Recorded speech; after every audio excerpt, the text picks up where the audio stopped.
Hello friends, good morning. आज मैं काफ़ी टाइम के बाद फिर से आप लोगों के साथ आई हूँ। आज से मैं शुरू कर रही हूँ हिंदी साहित्य का इतिहास आचार्य रामचंद्र शुक्ल जी का। ये नेट GRF या आपके और भी कोई कॉम्पिटिटिव एग्ज़ाम के लिए हिंदी से रिलेटेड जो भी हो उनके लिए बहुत ज़्यादा महत्वपूर्ण है, क्योंकि सबसे ज़्यादा प्रमाणित इसे ही माना गया है। तो चलिए शुरू करते हैं। आइए हम लोग शुरू करते हैं।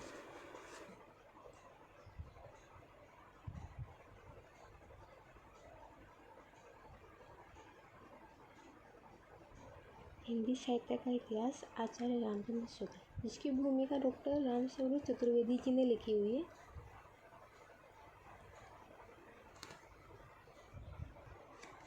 आचार्य शुक्ल का इतिहास 1930 ये जो लिखित तो हुई है ये बिल्कुल हिंदी में, और मैं का मतलब आपको बता देती हूँ। ये 1930 लिखा हुआ है। 1930 का दशक आधुनिक हिंदी साहित्य के रचनात्मक विकास में अत्यंत महत्वपूर्ण है। एक और कथानक की परंपरागत स्थूल वृद्ध प्रेमचंद के हाथों में दृष्टि संपन्न कथाकृतियाँ बनती हैं, तो दूसरी ओर प्रसाद निराला पंत महादेवी के यहाँ पिछले इतिवृत्तात्मक काव्य वर्णन सूक्ष्म अनुभूति विधान का रूप लेते हैं। जैसे इसी के समानांतर रामचंद्र शुक्ल कवि वृत्त संग्रह को इतिहास बनाते हैं। अपने हिंदी साहित्य का इतिहास के वक्तव्य का आरंभ वे यूँ करते हैं। तो देखिए वो कैसे आरंभ करते हैं, देखते हैं। हिंदी कवियों का एक वृत्त संग्रह ठाकुर शिव सिंह सेंगर निस्सन। ये जो मैं बता देती हूँ आपको क्या है, ये 1883 1883 ईस्वी में प्रस्तुत किया था। जो हिंदी कवियों का ये एक वृत्त संग्रह था ठाकुर शिव सिंह सेंगर ने प्रस्तुत किया था, जो कि 1883 ईस्वी में किया था। उसके पीछे सन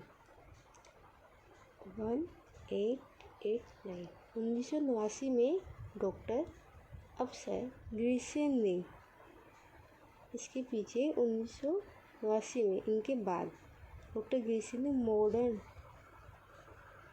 vernacular literature of northern Hindustan के नाम से एक वैसा ही बड़ा कवि वृत्त संग्रह निकाला।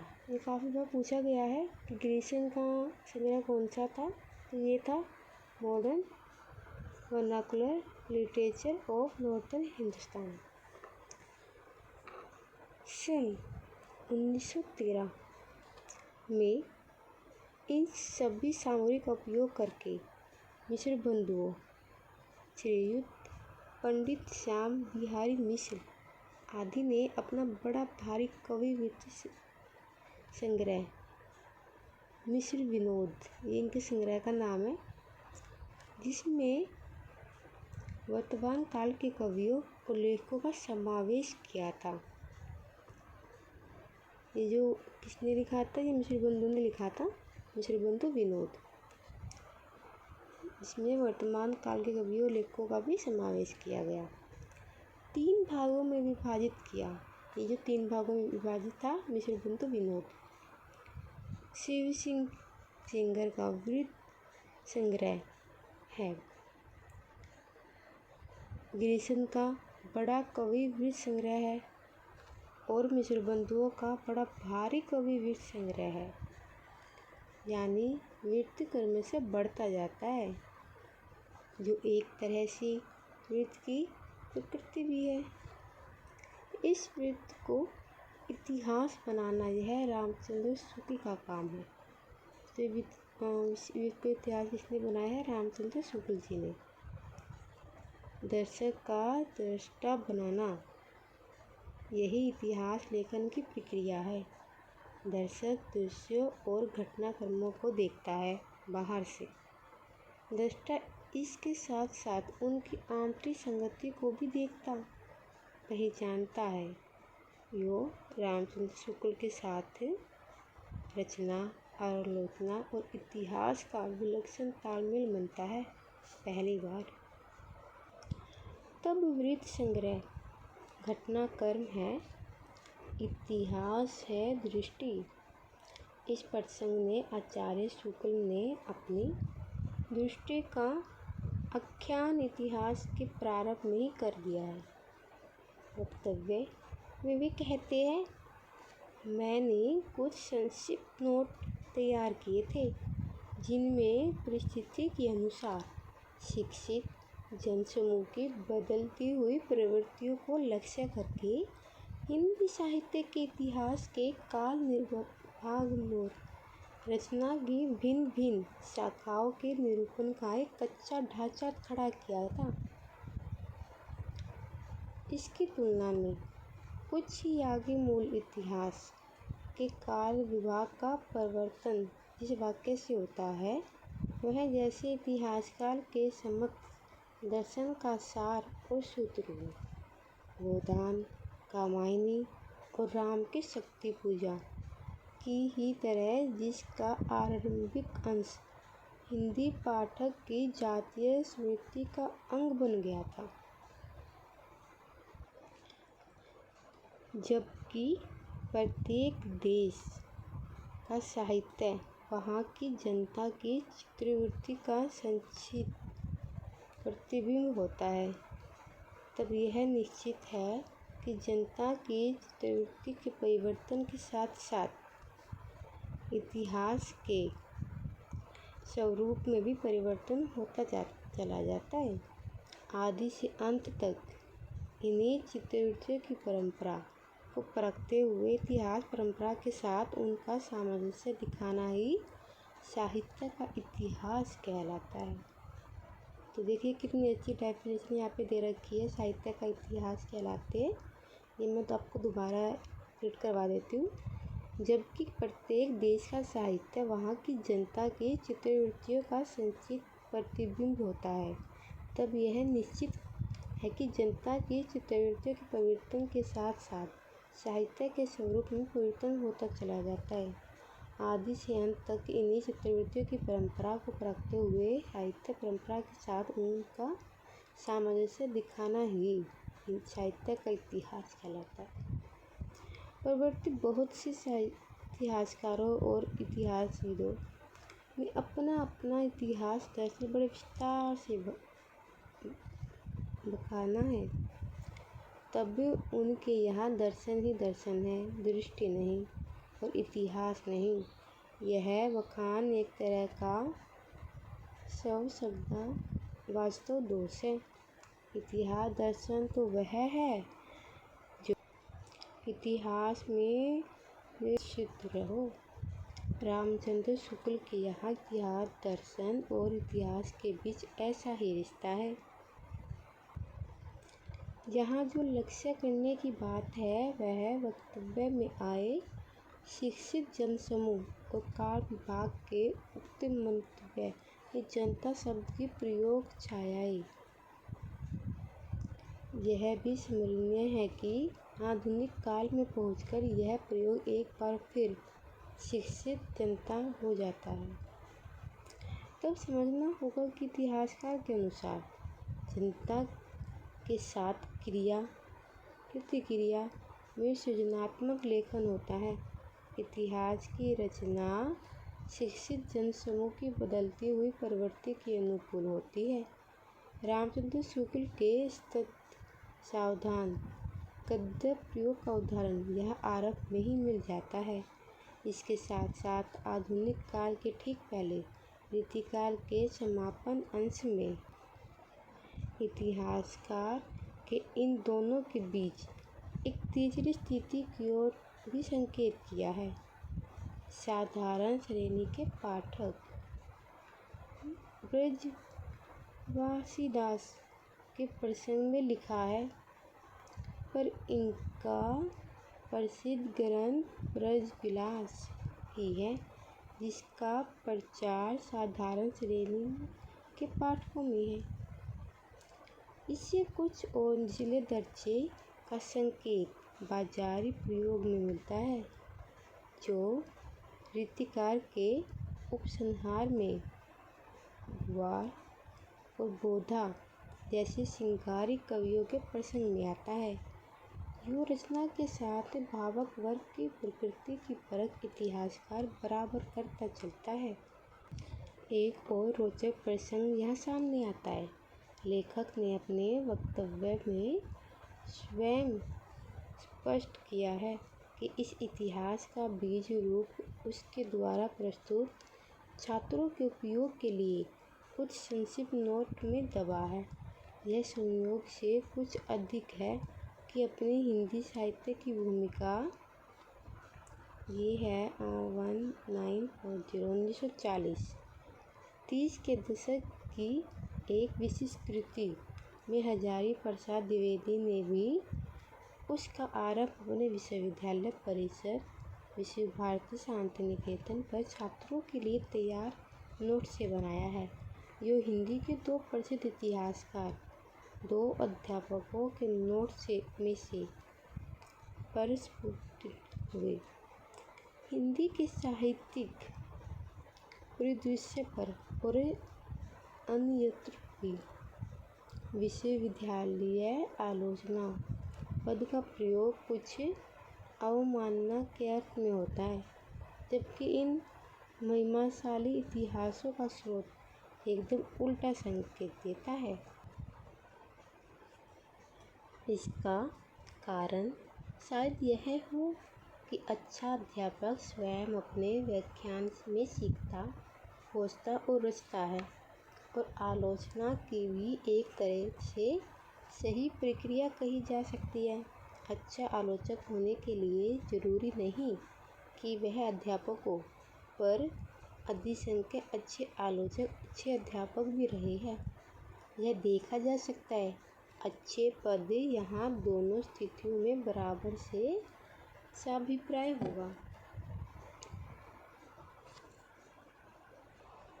इतिहास लेखन में रामचंद्र शुक्ल एक ऐसी क्रमिक पद्धति का अनुसरण करते हैं जो अपना मार्ग स्वयं प्रस्तुत करती चलती है। विशेष जबकि साहित्य का इतिहास जहाँ पहली बार व्यवस्थित रूप से कहा जा रहा है, विवेचन में तर्क का क्रमबद्ध विकास ऐसे है कि जैसे बड़ा कलावंत अपने गायन में राग को विकसित और अनाविल करने के लिए धीरे धीरे बढ़त करता है। इतिहास के उन्मिलन में आलोचना की यह शैली कितनी उपकारक होती है, यह दिखाने के लिए केवल एक उदाहरण पर्याप्त होगा। प्रसंग एकदम आरंभ का है। आदिकाल में वीर गाथा काव्य का। तो देखिए ये प्रसंग क्या है। ये प्रसंग है, इतना अनुमान तो किया ही जा सकता है कि प्राकृत पढ़े हुए पंडित ही उस समय कविता नहीं करते थे। जनसाधारण की बोली में गीत दोहे आदि प्रचलित चले आते रहे होंगे, जिन्हें पंडित लोग गंवारू समझते रहे होंगे। ऐसी कविताएं राजभाषाओं तक भी पहुंच जाती रही होगी। राजा से कवि अपने राजाओं के शौर्य, पराक्रम और प्रताप का वर्णन अनुचित उक्तियों के साथ किया करते थे और अपने वीरोल्लास भरी कविताओं से वीरों को उत्साहित किया करते थे।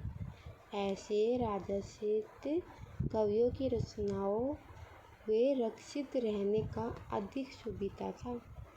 वे राजकीय पुस्तकालयों में भी रक्षित रहती थी। भट्ट तीसरा मिसप्रिंट है। चारण जीविका के विचार से उन्हें अपने उत्तराधिकारियों के पास भी छोड़ जाते थे। उत्तरोत्तर भट्ट, यहाँ पर उत्तरोत्तर आएगा, उत्तरोत्तर भट्ट चारणों की परंपरा में चलते रहने से उनमें फेरफार भी बहुत कुछ होता रहा। इसी रक्षित परंपरा की सामग्री हमारे हिंदी साहित्य के प्रारंभिक काल में मिलती है। इसी से यह काल वीर गाथा काल कहलाता है। तो देखिए ये वीर गाथा काल क्यों कहलाया, क्योंकि इसमें वीरों को, इस कविताओं में इनकी में वीरों को उत्साहित किया करते थे, इस वजह से ये वीर गाथा काल कहलाया था। भारत के इतिहास में यह वह समय था जबकि मुसलमानों के हमले उत्तर पश्चिम की ओर से लगातार होते रहते थे। इनके धक्के अधिकतर भारत के पश्चिम प्रांत के निवासियों को सहने पड़ते थे, जहाँ हिंदुओं के बड़े बड़े राज्य प्रतिष्ठित थे। गुप्त साम्राज्य के ध्वस्त होने पर हर्षवर्धन इनकी मृत्यु संभवतः हुई है। ये जो लिखा हुआ है 704 के उपरांत भारत का पश्चिमी भाग ही भारतीय सभ्यता और बल वैभव का केंद्र हो रहा था। कन्नौज, दिल्ली, अजमेर, अनहरवाड़ा आदि बड़ी बड़ी राजधानियाँ उधर ही प्रतिष्ठित थी।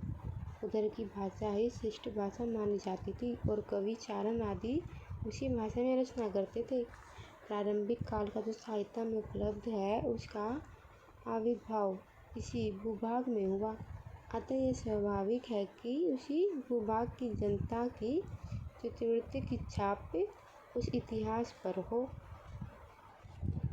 हर्षवर्धन के उपरांत ही साम्राज्य भावना देश से अंतर्हित हो गई थी और खंड खंड होकर जो गहरवार, चौहान, चंदेल और परिहार आदि राजपूत राज्य पश्चिम की ओर प्रतिष्ठित थे, वे अपने प्रभाव की वृद्धि के लिए परस्पर लड़ा करते थे। लड़ाई किसी आवश्यकतावश नहीं होती थी, कभी कभी तो शौर्य प्रदर्शन मात्र के लिए यूं ही मोल ली जाती थी। बीच बीच में मुसलमानों के भी हमले होते रहे थे। सारांश यह है कि जिस समय से हमारे हिंदी साहित्य का अभ्युदय होता है वह लड़ाई भिड़ाई का समय था, वीरता के गौरव का समय था और सब बातें पीछे पड़ गई थी। देश का, भाषा, काव्य का राजसभा से संबंध, चारणों की मौखिक परंपरा में उन वीर काव्यों का समावेश, मौखिक परंपरा में हेरफेर की संभावना से संदिग्ध पाठ, पश्चिम की हिंदू राजधानियाँ, मुसलमानों के हमले, वहाँ की भाषा में वहाँ के जीवन का चित्रण, यह है इतिहासकार शुक्ल के अनुसार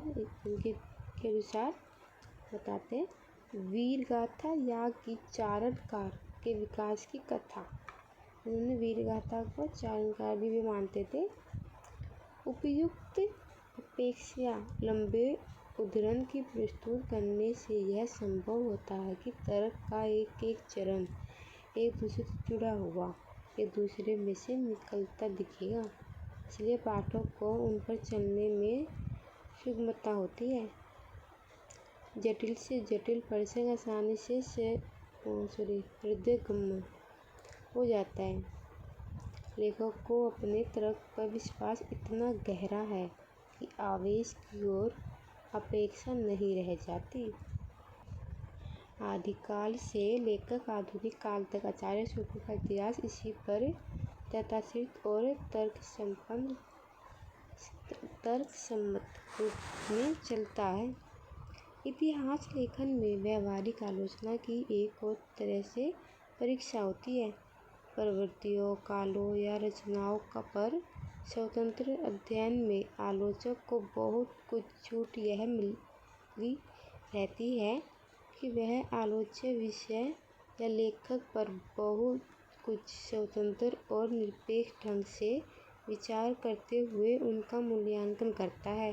पर इतिहास में सापेक्ष मूल्यांकन एक तरह से अनिवार्य पद्धतिक आवश्यकता हो जाती है। यहाँ हर लेखक को प्रवृत्ति का विवेचन अन्य के संदर्भ में चलेगा। इस सापेक्ष, कर्मिक और किसी कदर तुलनात्मक विवेचन में आलोचना विवेक का बड़ा सदा रूप अपेक्षित होता है। रामचंद्र शुक्ल अपनी व्यावहारिक आलोचना में भी, इतिहास लेखन में भी इसका बड़ा सटीक परिचय देते हैं। विशेषतः एक प्रवृत्ति के अंतर्गत सक्रिय या समकालीन लेखकों के मूल्यांकन में वे दोनों पक्षों के विशिष्ट और उनकी सीमाओं का भी अंकुश विवेचन करते चलते हैं। इस संदर्भ में हम दो उदाहरणों को उठाएंगे। एक है शूर तुलसी विषय, जहाँ हिंदी के तुलनात्मक आलोचक का पूरा परासा है, और दूसरा आधुनिक काल के दो गद्य व्यवस्थापकों का अपना अपना वैशिष्ट है। आशय महावीर प्रसाद द्विवेदी और श्याम सुंदर दास से है। शूर ने प्रसंगोक्त भावना की जो क्षमता है वह तुलसी में नहीं। अपनी यह मान्यता आलोचक इतिहासकार तुलसी के प्रसंग में भी रखता है और फिर शूर के संदर्भ में भी। तुलसी के विवेचन के अंतर्गत वह कहता है, प्रसंगों की जो नवीन उद्भावना शूरसागर में पाई जाती है वह तुलसी के किसी ग्रंथ में नहीं मिलती। शूर प्रसंग में विवेचन जो है, शूर की बड़ी भारी विशेषता है नवीन प्रसंगों की उद्भावना। प्रसंगोद्भावना करने वाली ऐसी प्रतिभा तुलसी में नहीं पाते। तो तुलसी की विशेषता उनकी सर्वांगपूर्णता, जो उनकी काव्य के विविध प्रयोग में, सभी प्रचलित काव्य शैलियों के चयन में और भक्ति पद्धति में दृष्टव्य है। तो तुलसी के बारे में क्या कहते हैं देखते हैं। यह सूचित करने की आवश्यकता नहीं कि न तो शूर का अवधि का अधिकार था और न जायसी का ब्रज भाषा पर। सारांश यह है कि हिंदी काव्य की सब प्रकार की रचना शैली के ऊपर गोस्वामी ने अपना ऊंचा आसन प्रतिष्ठित किया है। यह उच्चता और किसी को पर्याप्त नहीं, लोक संग्रह का भाव उनकी भक्ति का एक अंग था। कृष्णोपासक भक्तों में इस अंग की कमी थी। यो स्वतंत्र विवेचन के साथ साथ अपेक्षित दृष्टि बराबर वर्तमान है। आशंसा के अंतर्गत शूर का जो है वह शूर को मिलना है, तुलसी का जो है वह तुलसी को। शूर तुलसी के साथ साथ जायसी भी विवेचन क्रम में अनिवार्य विषय है। इतिहास में दिखाया गया है कि जायसी की अक्षय कीर्ति का आधार है पद्मावत। ये पद्मावत जो है ये जायसी की कृति है, जिसके पढ़ने से यह प्रकट हो जाता है कि जायसी का हृदय कैसा कोमल और प्रेम की पीर से भरा हुआ था। चलिए देखते हैं जायसी के बारे में ये क्या कहते हैं। जायसी ग्रंथावली की भूमिका में तुलना और स्पष्ट है। जायसी का क्षेत्र तुलसी की अपेक्षा परिमित है, पर प्रेम वेदना उनकी अत्यंत गूढ़ है। रामचंद्र शुक्ल का यह आलोचनात्मक विवेक, जहाँ उनकी विशिष्ट रहनी का क्षमता का संकेत देता है, वही उनके सापेक्ष मूल्य निर्धारण की बुनियादी पात्रता का भी। व्याख्या विवेचन मूल्यांकन के पक्ष यो एक दूसरे से घुल मिलकर पाठक के मन में आलोचक के अनिवार्य, व्यापक, विश्वसनीय को प्रतिष्ठित करते हैं। चलिए फ्रेंड, आज हम यहीं तक करते हैं क्योंकि इससे वीडियो काफ़ी बड़ी हो रही है। तो इससे आगे का ये जो पार्ट है ये सारे मैं आपके सामने लेके आऊँगी। ये सारे पेज आपको करवाऊँगी मैं इसके बुक के। तो चलिए इसके अगले भाग का आप लोग थोड़ा इंतज़ार कीजिए। अगली वीडियो में मैं इसका अगला भाग लेके आऊँगी। तो आपको वीडियो अच्छी लगी हो तो कृपया प्लीज़ वीडियो को लाइक कीजिएगा, कमेंट कीजिएगा, और जो बच्चे हिंदी से रिलेटेड किसी भी पेपर की तैयारी कर रहे हैं उनके साथ ये वीडियो शेयर कीजिएगा। तो अगर आप कोई फीडबैक देना चाह रहे हो तो कृपया प्लीज़ दीजिएगा, ताकि मैं अपनी वीडियो में और ज़्यादा सुधार कर सकूँ। तो चलिए आगे दोबारा मिलते हैं इससे आगे वीडियो में भाग 2 में। चलिए जी, नमस्ते।